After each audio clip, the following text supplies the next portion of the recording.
Yes, indeed. Good afternoon, ladies and gentlemen, mothers, fathers, daughters, sons, brothers and sisters. This is the Apex Online Racing F1 2017 Season 14, Round 16 here at Suzuka in Japan. My name is King-Kodiak, and I will be one of your commentators throughout this evening's race. Joining me in the commentary box once again is the Lord of the Airwaves, Mr. Hamish Sopwith. Yes, good evening, everyone. Okay, round 15. What 16. 16 even. I was about to correct myself. Suzuka, Japan. It's a track pretty much all the drivers like. I used to love it as a driver. And it's one of the true racing tracks that's just still there. If you make a mistake, you're into the gravel. You haven't got the beauty of 50 meters of tarmac to your either side. So should be exciting and good fun.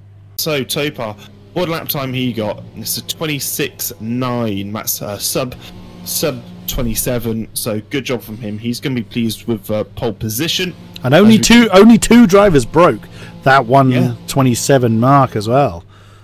In P2 we have Marcel Kiefer for Haas. Very good, solid job from him. What a result for Ferrari. This could be pretty game-changing for their constructor with Patrick Holtzman. He's not an official driver, he's a reserve, so good job from him. Still under a 10th. Kyle Hamilton for Williams, Brendan Lee, Formula Danny, Sven Zerner, Timp, Max, decent qualifying from him, and Isaac in the top 10. Again, I think he'll be pleased with about half a second. The top 13 are within that 1 second, which we often see. Down to the grid then. 4, 5 lights. Wind them up and let them. Long old delay and let them go then. Will the Mercedes of Topar be able to fend off Marcel Kiefer? Marcel jumps behind him. Oh, look at that. Williams of Kyle Hamilton. I think it's going to side by side with the Ferrari.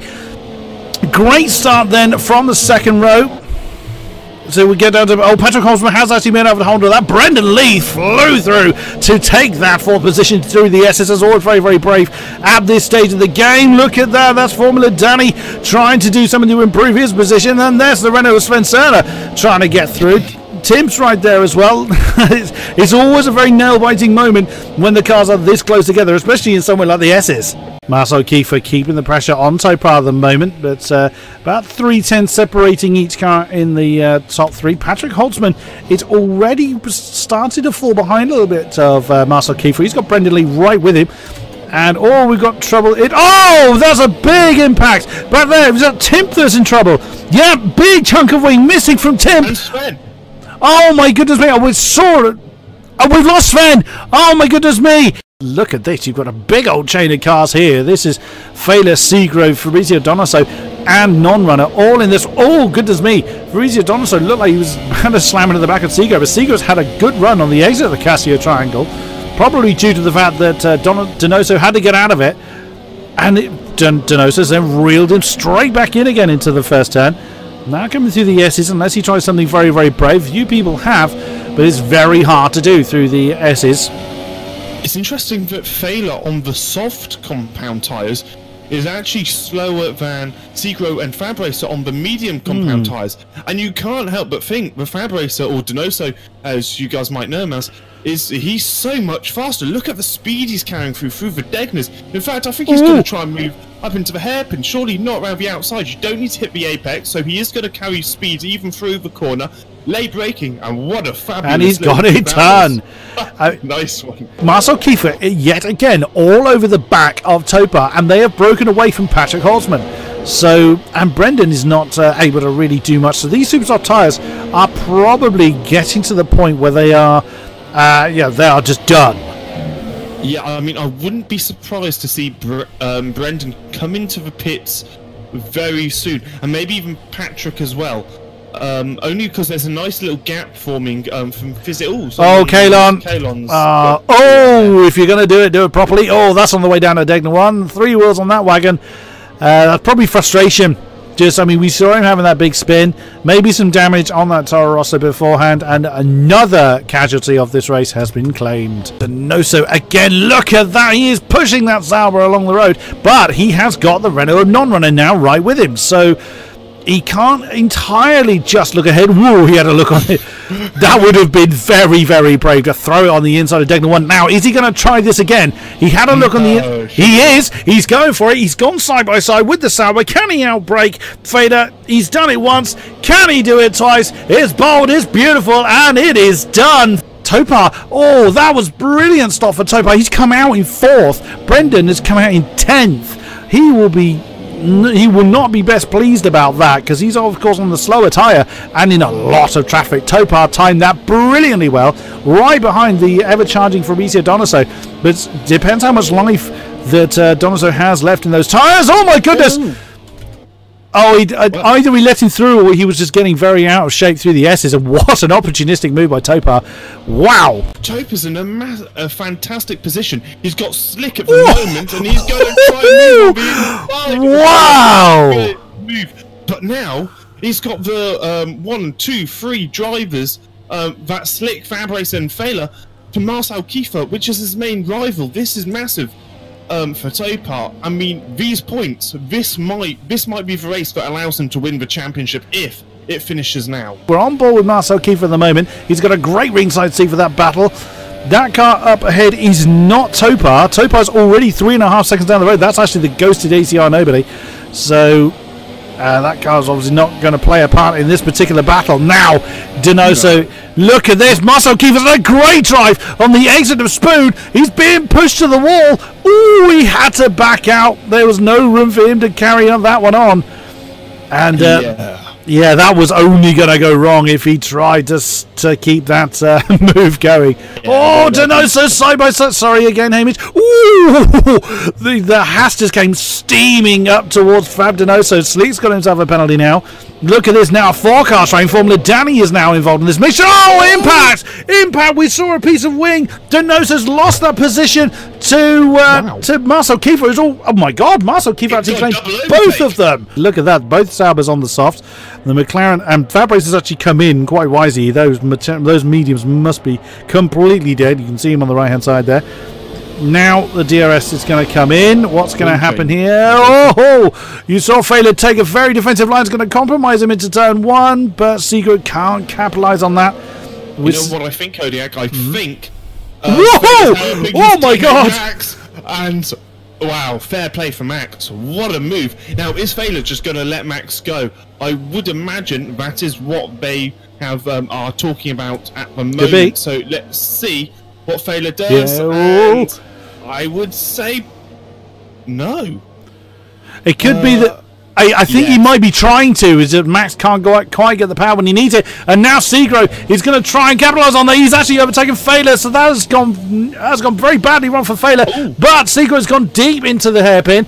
Can now Failer do anything about it? Jumping back on board with the second Sauber. And oh goodness me, Failer intended to swap position with Max. And that has actually cost him the position to the McLaren. So the Saubers have just completely swapped round. Vizzy might get points for Force India. This is huge. So let's hope he does, because he does deserve points, does Fizzy. The amount of work he puts into AOR and what have you, he deserves to get a few points every now and again. But it does look like Timp is going to try and deny him, and Timp will want to keep hold of that championship charge with his two main rivals, one leading the race, and nearly by 7 seconds as well, and Formula Danny in third.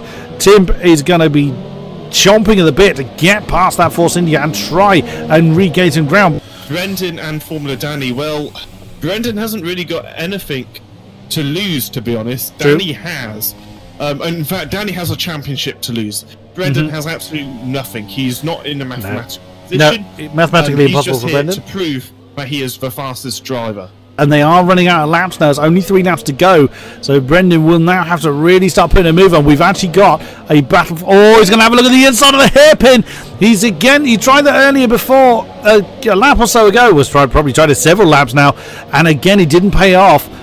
But Brendan is maintaining all the pressure on Formula Danny. But we have got a battle forming behind Fabrizio Donoso. There it is.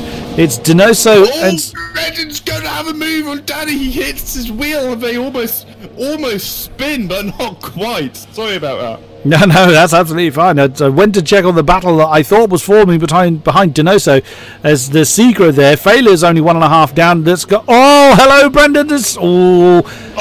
Whoa, my God, that's a dive bomb and a half. Is Danny going to get the exit? He needs to get the exit. Brendan's going to have the DRS. No, he's not. Danny has. So, they both have. Oh, they both have because of there was a ghost there. They just overtook. And, wow!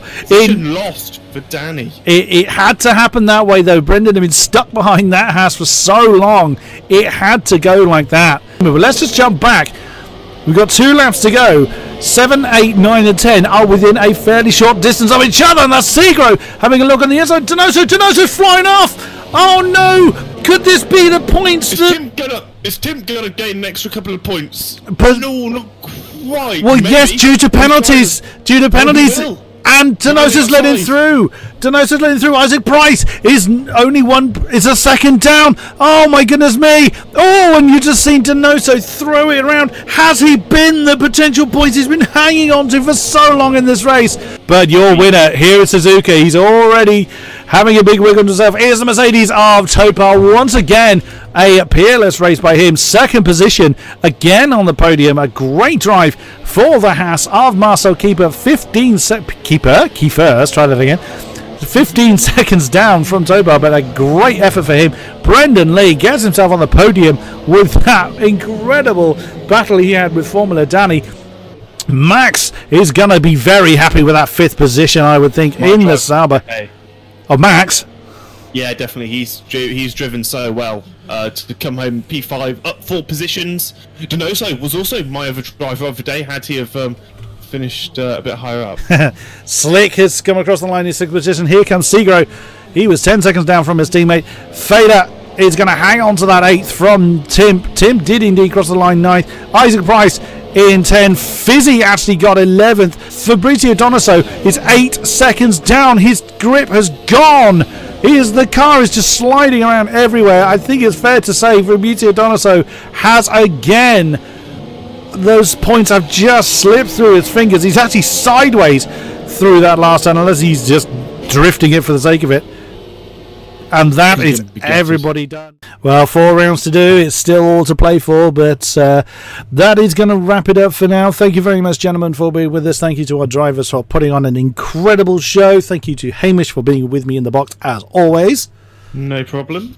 Thank you to those that have been with us throughout the stream. It is a great pleasure to put on a show for you guys, and we will see you back here for more AOR action. Thank you very much, and good night.